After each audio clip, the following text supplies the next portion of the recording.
بسم الله الرحمن الرحيم والصلاة والسلام على رسول الله صلى الله عليه وسلم. الحقيقة waxaan ku arkay Nairobi dad fara badan u Axmed Madoobe irbad ku muday. waad la socotaan kolkii farmaajo uu xukunka hayay wuxuu ka dhaadhiciyay absame farmaajo absamuu la olyahay. وروي تاريخ ذا بين مياه كشيغية مايا هذا البدأ ودتك كومودي وحاكم ده حسن شيخ محمود وحو أمك عابي حمسي إن أبسامي شبلان لقا قادو بل إلهي بان دين كداري لكاسي ما مسلم باه ما منافق باه ما سلو باه محو نكاءات كنت المامي كرتان dadka aad baan ula dooday. waxaan ku yidhi maalin walba sinaariya aan jirin in Axmed idiin sheego dow maaha. kursigii daarood saaka waxaa ku fadhiya Xamsi minallaahidaana looga gartay. Axmed Madoobe yaanu idin khaldin oo aanu idinka dhaadhicin waxaan jirin. kursigii labaad ee dalka buu Xamsi ku fadhiyaa. waa executive power. Axmedna wuu idinkaa arkay 10 sannadood meesha uu joogo. waa inaad ka ilbaxdaan waxa Axmed idiin sheegayo.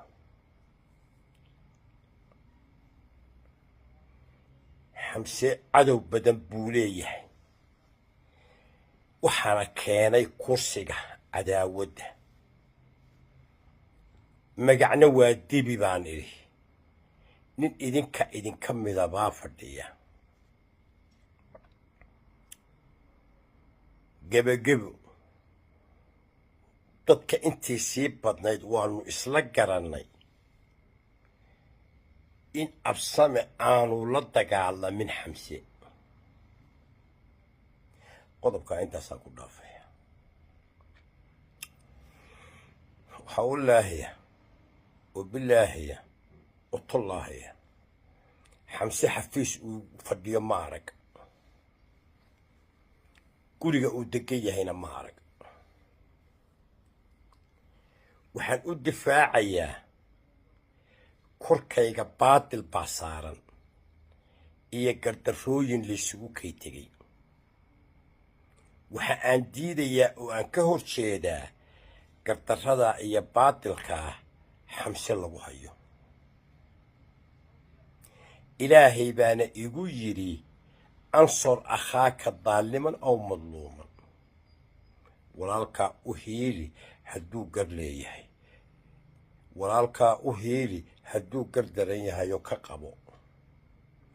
anigu horta inta aan ugu hiilinayaa waa baatilkaa dusha laga saarayo. qodobkaana intaasaan ku dhaafayaa alxaqiiqa. wadnimayow anigu dowlad baan doonayaa. dowlad xumi dowlad wanaagsan bay ii geyn gooray noqotaba haddaan noolaado. laakiin dowlad la'aan waxba ma jiraan. khibraddeedaan leeyahay.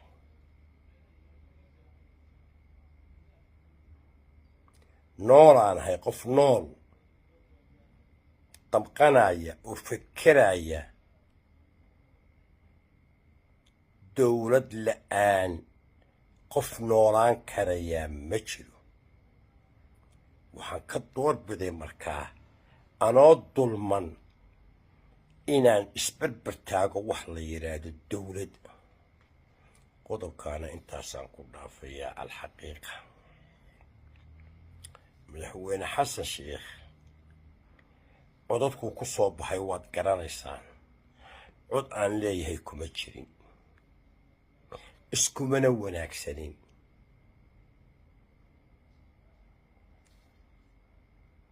ismana aragno laakiin si fiican buu ii yaqaanaa si fiicanna waan u aqaan magan iyo marti midna uma ihi kan ka wax ka rabana miihi oo wuu og yahay sidaa ay tahay deni iyo xasan sheekh deni baa ka daran anigu taag uma hayo waagii baryaba ininka puntland joogaa soo qoro 10 qodob oo uu yidhaahdo dowladnimadu puntland bay u rahman tahay war maaha arrin fiican uma rahmana waa maamul goboleed la mida maamulayaasha waxa kuwa kale aan ka maqnayn ee puntland ka maqanna waan garan waayey kolkaan taxliil siyaasiya ku sameeyeyna nimanka iliidka ah ee reer puntland madaxweyney rabaan hadday waayaan prime minister bay rabaan hadday waayaan 20 qodob baa dowladdaasi ku gardaran tahay bay dabada hayaan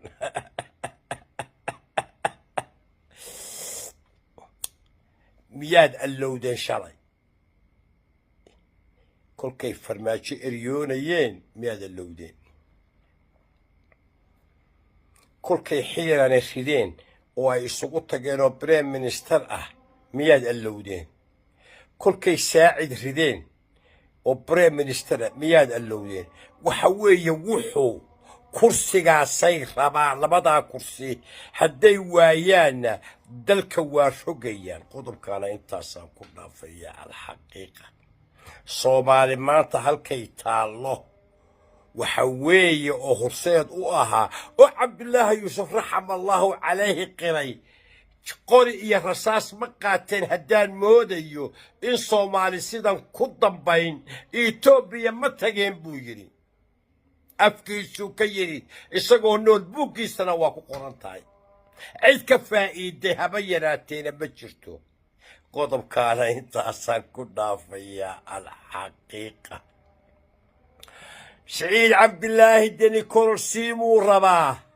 oo 2 sano ah halka weeye halku u socdo one man one vote ku waa been commissionka ku dhawaaqi doona kama gaari karo doorasho cod iyo hal qof iyo hal cod ah ee loo kordhiyo war naga tag bela ku kordhisay qodobkaana intaasaan ku dhaafayaa hawtay mala aanina الحقيقة اللهم أغفر لنا ولوالدينا يوم يقوم الحساب الحقيقة